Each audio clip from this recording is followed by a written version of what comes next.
Rising from the waters of Venice Lagoon is a place like no other, the Italian city of Venice. Once the world's greatest port, here, protected from the swells of the Adriatic, Venetian merchants created an impossible city of incredible wealth.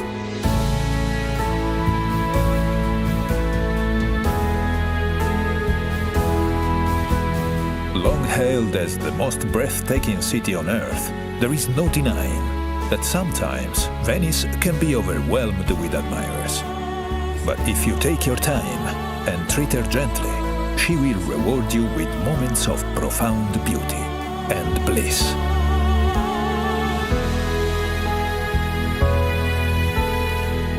Most visits begin in the central district of San Marco, where you find one of the world's great squares, St. Mark's.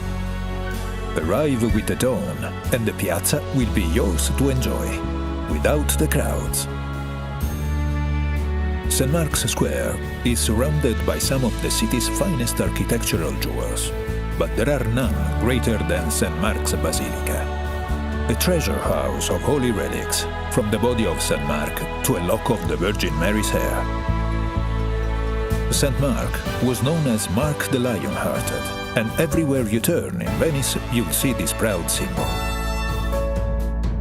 Across from the Basilica stands the city's beloved bell tower, St. Mark's Campanile. Climb the tower to see Venice stretch out in all her marble and red-tiled splendor.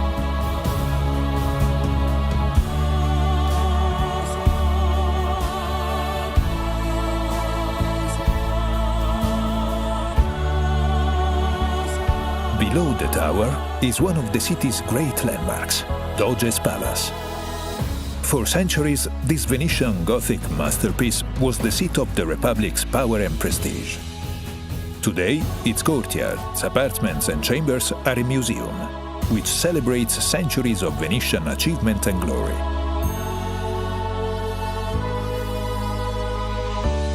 Just outside stand the columns of San Marco and San Teodoro, the traditional gateway to the city.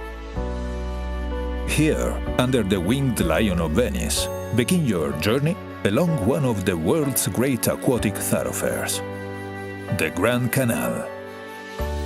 For almost 2.5 miles, the canal winds through Venice. It is her main artery, her lifeblood.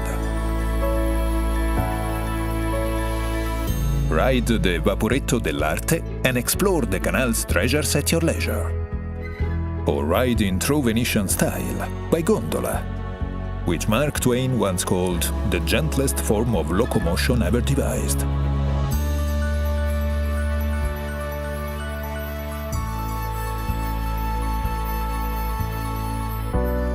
Near the canal's southern mouth rises the graceful dome of Santa Maria della Salute.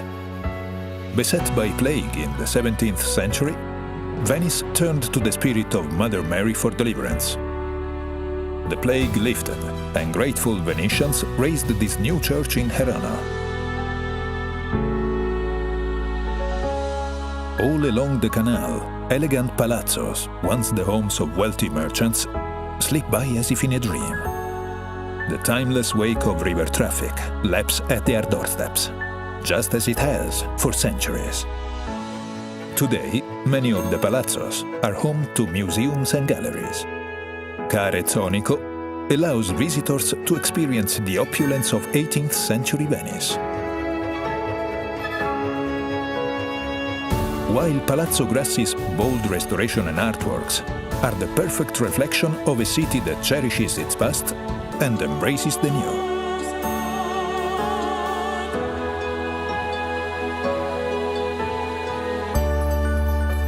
Venice has a way of capturing hearts. In the 1940s, American heiress Peggy Guggenheim made their home on the Grand Canal. Today, her passion for Venice lives on through her incredible collection of modern art, which brings joy to the hundreds of art lovers who visit each day. Venice is known as the City of Bridges, many of which are works of art too. The Accademia Bridge links the San Marco district to the Accademia Gallery. and offers some of the Grand Canal's finest views. The oldest of the Grand Canal's crossings is the Rialto Bridge. For over 300 years, this was the only way to cross the canal on foot, and today still stands as the grand gateway to the Rialto market. Away from the Grand Canal, there are hundreds more bridges to explore, from the purely functional to the breathtaking. The most famous of all connects Doge's Palace to the historic prison. From the enclosed walkway, the condemned would capture one last look at their beloved city and sigh, hence the name, the Bridge of Sighs.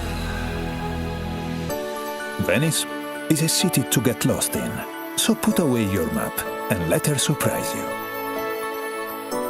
Follow winding alleyways that suddenly emerge into quiet piazzas and onto the steps of ancient churches. In the central area of San Marco, discover cultural treasures like the Teatro La Fenice, which, despite being destroyed 3 times by fire, arose from the ashes each time, just like its namesake.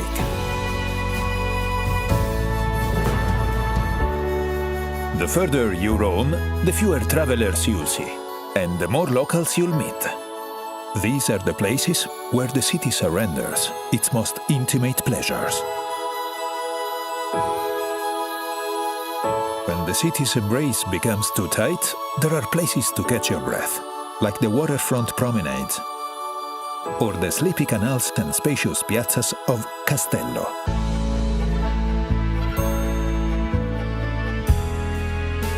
Venice was long the epicenter of European glassmaking.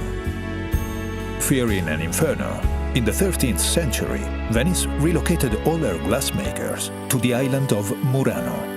700 years later, the descendants of these artisans still create works of incredible delicacy and color.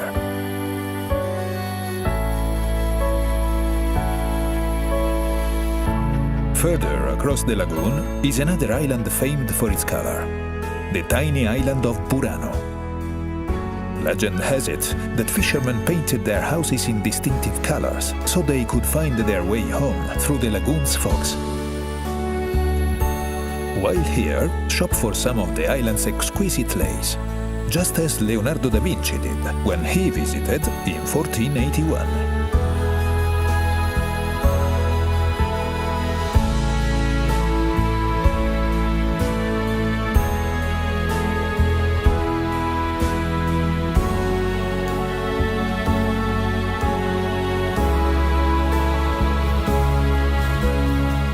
From the adventures of Marco Polo and Casanova to the artistry of Vivaldi and Bellini, Venice has shone her light into the far corners of the world for over 1,500 years. And now, the world comes to her. Just remember, Venice smiles upon those who linger. So stay for a few nights, or stay for a month, and savor every sweet moment she has to offer.